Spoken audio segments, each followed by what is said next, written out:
Alright, we're back here for the next episode of Crazy Dad's, the Crazy Dad Bumpside. And as you just saw in the last one, we got the bed taken off. And now we're going to start into the process, excuse me, of cutting this frame in half. And this is where it starts to get really fun, right? We cut it in half and totally destroy it and then put it back together.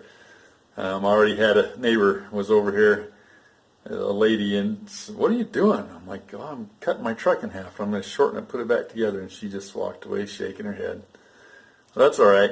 People don't understand, those of us that like to play with cars, right? Well, anyway, here's where we're at. Got that off. I'm going to show you a couple things that I've done now to start the prep process. And I've got it ready to where I can start putting my layout marks on it and getting ready to cut it. So I'll show you how that works here after I turn the camera around. And I'll be right back. Alrighty, here we go. So what I've done thus far, I went in, as you can see, I pulled my emergency brake cables off and got them unhooked. Went in and pulled my brake line and my wire loose from the frame over there, and then I cut the brake wire. Hope you can see that there. Our brake wire, not the wire, the brake line. And so that I would have room here to work between it. I bent it out of the way, and then I put that rubber hose on it and plugged it up so it wouldn't leak all the stuff out. And then I took the back half of it, and as you can see, I crimped it down here to keep it from leaking, and then bent it out of the way right there. So that's got me all prepped up on that side, ready to go. As you can see, I've got the drive shaft out. It's laying over here on the floor, ready to shorten it when we're ready to do that. I had that muffler bracket that was hanging off the inside here. We've got it unbolted and out of the way.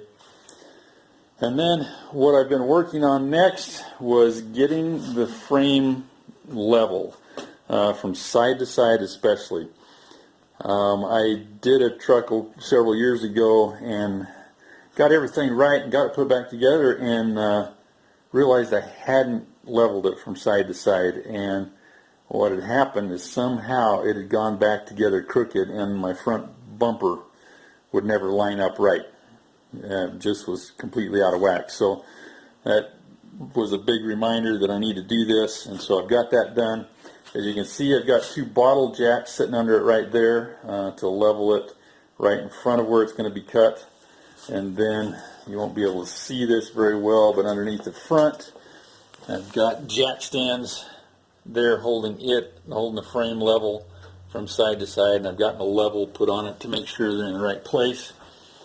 The back part I'm not worried about until I actually get it cut down and start shoving it up tight there to get it exactly where I need to go. And then, just for safety's sake, I circled the hole that is important to me here. It's not that one, it is this one. I've got to remember that. Did that on both sides. I'm not too worried about this one here because it's really, that one and that one are not moving in reference to each other, so they won't matter. This one here I probably should mark it, but it's got enough of a stain around it that I'm not worried about knowing which one it was. And then I went back and referenced I've been gathering information on doing this thing ever since I got it. And one of the things I found out, most guys are telling you on this truck that it's 20 inches shorter than a long bed. And that's correct. They're saying to take 16 inches out of this section and 4 inches out of the back. Well, I found somebody gave us some factory drawings of this thing, and the wheelbase on the long bed is 130.1 inches, and on the short bed it's 114.8. Did I do that right? I didn't do my math right. I'm going to have to go back and refigure that. But that does not come out to exactly 16 inches. And so I'm going to refigure that because I didn't get that right. That is, 1/10 minus 8/10 should be 3/10, right? Yeah, but anyway, that's going to be about the numbers I was thinking about, so I'm going to adjust that just a little bit. And one of the reasons why that's even more important is that now I'm using a factory short bed, not shortening my own bed so that my bed matches my frame. But I'm trying to shorten the frame so that it matches the factory holes, not that a 1/4 of an inch would make any significant difference here. But since I've got those numbers, I might as well do this right. So I was calculating 16.2 inches as 16 3/16, but that's not going to be correct. So I'm going to go recalculate that and figure it. But those are the numbers then that I'm going to use, so that I've got a total of 20 inches. But I want to get my correct number out of the front especially. That will make sure that my front 2 mounting holes are close enough to the right spots. And here's another reason why it won't matter. Notice that that hole right there is oblong. So that allows you for over a 1/4 of an inch of front and back movement, probably nearly a 1/2 inch. And that means that it wouldn't be as critical, but I want to get it right. And so I'm going to go recalculate that. And then I'm ready to start laying out my cut marks here. And I'm going to get them laid out, and I'm going to talk to you about the thinking process that's gone into why I chose to do it the way that I did. So I'm going to get back to you, and we will come back with the next set of video here. Back again, got it laid out here where I want to cut it. I did my recalculations, and you can barely read it here, but came out to 15 5/16 that we're going to cut out of the length here, and then back on the back came out to 4 11/16 that we're going to cut off from the back to here. So I've got my lines there. The back is pretty self-explanatory. Where those 2 arrows are, you can see I've got a line scribed in the rust there. It'll be nice, clear, straight line. It's easy to see.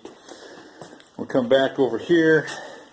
I've got the same thing set up here. So I've got where those arrows are at, I've got a scribed line for the back, and up here is a scribed line for the front.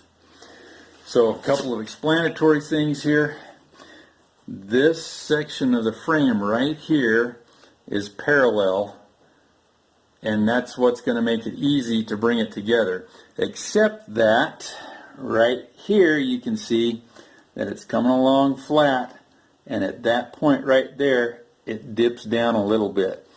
And a lot of guys are making their cut farther forward in here so that they're bringing 2 different sizes of metal together, and they're having to make an adjustment in there to make it come together right.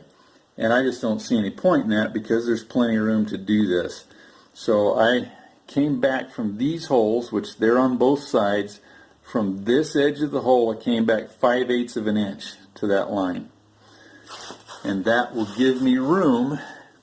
The other defining factor we've got here, and you can barely see it here, but on this truck right here, there's an indentation that runs up and down from up here clear down to here. And we want to stay out of that to give ourselves room to put the strengthening plates and stuff on the back of these welds. So I'm going to talk about, there's several different kinds of cuts that people are making, and here's why I chose a straight cut. So I've been doing this kind of stuff for 40 years, and just to make sure that I wasn't off my rocker, I did a bunch of research online of guys that are cutting the frames of semi-trucks and either shortening them or lengthening them. And everybody is saying the same thing, and that is that if you make a cut like this and you weld it nicely and with a good strong weld, and then you put a fish plate on the back of it, that you are never going to have trouble with cracking or breaking. And I believe that. I've done a lot of stuff. I mean, this is one thing that's kind of crazy. We get to thinking, well, these are trucks and they've got frames that are made out of some other kind of steel, and so we can't cut that steel or it won't work right. And I honestly don't know if this is anything more than mild steel or not. I suspect that it might be a certain alloy of some kind, but it's still basically mild steel. And it welds like mild steel. It performs like it. If you're getting cracks in your welds and stuff, you probably had some other problems in your welding. And I think it's more that than stressing about the kind of steel it is or the stresses that we're putting on it or anything else. And the other piece is, look, for all intents and purposes, guys, we're building a hot rod. And for 50 years now, we've been cutting and welding on and modifying frames of hot rods. And again, it's simply a matter of, are you doing a nice job welding? And if you put either a fish plate on the back or a boxing plate on the inside of the frame. So a fish plate, to help you understand here, would be a plate that goes inside the channel of the frame right up against the back of this flat piece on the side here. A boxing plate would weld on the inside of the frame here and serve the same purpose. So there's lots of different theories here. Some guys are cutting a diagonal cut because they feel like it stays stronger that way. Other guys are doing a Z cut, which comes down like this, and then those weld together. And I get it. If you're not comfortable with what I'm talking about, then use one of those other cuts because they'll work. I'm just telling you, I honestly don't believe that there is any reason at all to go to that extreme of calculating and cutting and everything. It just complicates the job a whole lot more, especially if you're going to weld a fish plate on the back of it anyway. If you're going to do that, what's the point of making all that longer weld? I just don't agree that it's going to significantly strengthen the thing. So anyway, that's my 2 cents worth. I wanted to put that in here. Now, a lot of guys are using a Sawzall to make these cuts with. I've used a Sawzall a lot in my lifetime, and I feel that I just don't have the control with it here that I would like to have, so I'm going to use a cutoff wheel on my angle grinder and make those cuts. And my real goal is to get exactly on this line right here, even if I have to grind some of it down to get there. So that's what we're shooting for. Again, it's really important that you've got everything leveled up under here like we do there, both at the back of the cab and at the front of the truck by the front bumper. That way you know that whole section is sitting level. And it doesn't mean level with your floor or parallel with your floor so that you got the same height of jack stand off of your floor, because your floor might not be level. Make sure you're putting a level across it and spanning it from side to side, straight across like this, and make sure you're showing up level. And that way you know that everything from here forward is right. And then when I get these cuts in and I start running this thing forward, then I'm going to jockey the back end here until I get it to line up here and to be level at the back. And I know that when I've got that done, then I've got this thing where I want it. Plus the fact that you might want to do some diagonal measurements. A lot of guys do that, and hey, I spent several years rebuilding totaled cars, so I know how critical diagonals are. But you've got 1, 2, 3 cross members here holding this thing square. And so if it's not square right now, you're not going to get it square unless you go to a lot of extra work at that point. So it might be worth your time to pull some diagonal measurements on it now to make sure it is square. But once you cut it, then you can run it up here with almost complete confidence, I think. And as long as you're level here and level at the back, and your cut lines all line up here, you're good to go, and you can weld that thing together. So I'm going to get this thing cut, and then we will come back and talk about some of the other prep that I'm doing to bring the thing all together. And actually what I'm going to do, I'm going to go back and cut those back pieces off first, because this thing barely fits in my shop. I've got a rather small shop, and I only have like 1.5 inches to the door, so I'm going to cut those 4.5 inches off the back just to get myself some more clearance. Then I'll come up here and get this big chunk cut out and slide it forward, and then I won't have any problems at all. I'll be in good shape as far as keeping it in the garage goes. So there we go. We'll get back to you in just a few minutes for you. Hopefully it won't be that long for me. And actually, hey, that's another thing I want to throw in here. I'm sitting here right now, and I've got less than 8 hours into this thing right now. That's taking the bed off, cleaning all the dirt off the frame, getting it prepped up to this point, and getting it laid out. And that's with, geez, my brain went blank here. It's with the breaks to film these episodes of video and everything else in there. So this is really cool because I think we're going to be able to get this thing, this is going to be a weekend project to get this thing mobile again. I'm excited about that. I will be able to get these cuts made and get that welded back together, and then I can start piecing my brake line back in, get my emergency brakes in, rebuild my drive shaft, and when I got that done, this thing's drivable. So we're really looking at a 2-day project, guys. You can do this on a Friday and a Saturday, you know, whatever you consider a weekend to be. It's totally a doable project. And now that doesn't mean I got the bed back on it, but that means I've got it drivable. And that's one of my crazy dad rules of life here is don't take a truck or a vehicle, project vehicle, and tear it apart so that you can't drive it anymore. You know, something that you can't put together shortly. So this thing, you're going to be able to spend 2 days cutting it, welding it back together, and, you know, fixing your drive shaft, your other lines. And then if this was your work truck, then you could drive the thing to work the next day without the bed on it. And that's important, that you don't get discouraged that way. So anyways, probably a lot of steel framing in here and not really enthusiastic, but I hope you're chewing up this information because it's important stuff. So anyway, there we go. I'm going to get out the grinder and go to work on my cutting. Hey, red alert here. I just decided I need to throw in a little chunk here. Tell you, you need to make sure you watch the next video after this. I went over and measured the bed that I've got to go back on this, and I realized that somewhere that information on where my cuts needed to be that I told you on this video, those dimensions are wrong. So I've made that adjustment in the next video. Make sure you watch that before you actually cut it. You're going to be taking 16.5 inches out at the front and 3.5 inches out at the back. So you just need to know that and carry on. Everything else on the video is right on and pertinent, but you'll need to know that. So there we go. Just throwing in that little warning bit here.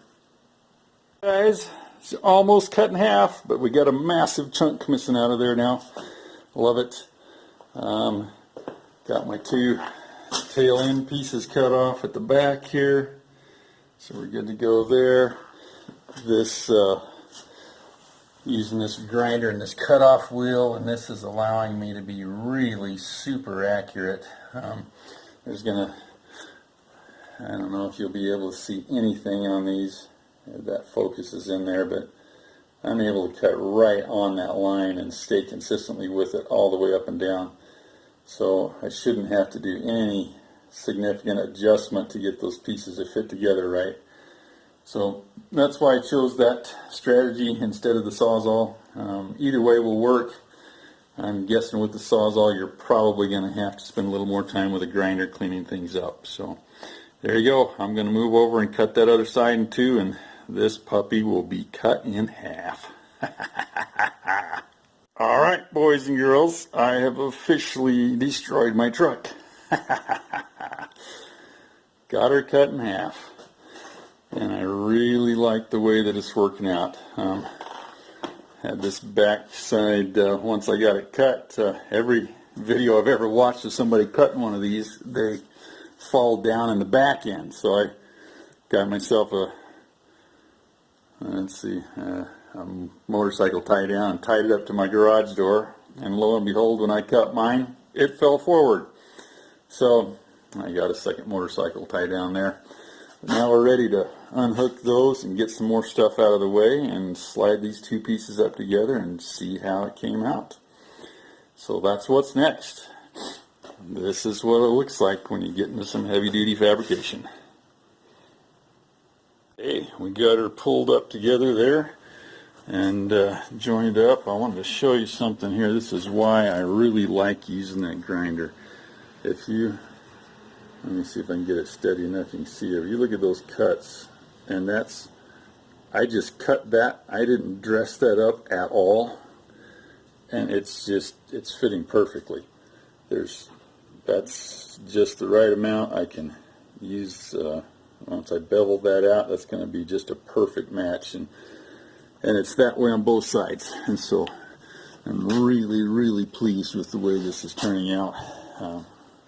It's coming together here, and we're going to start, I'm going to pull it back apart and grind the areas down so I've got something good to weld to.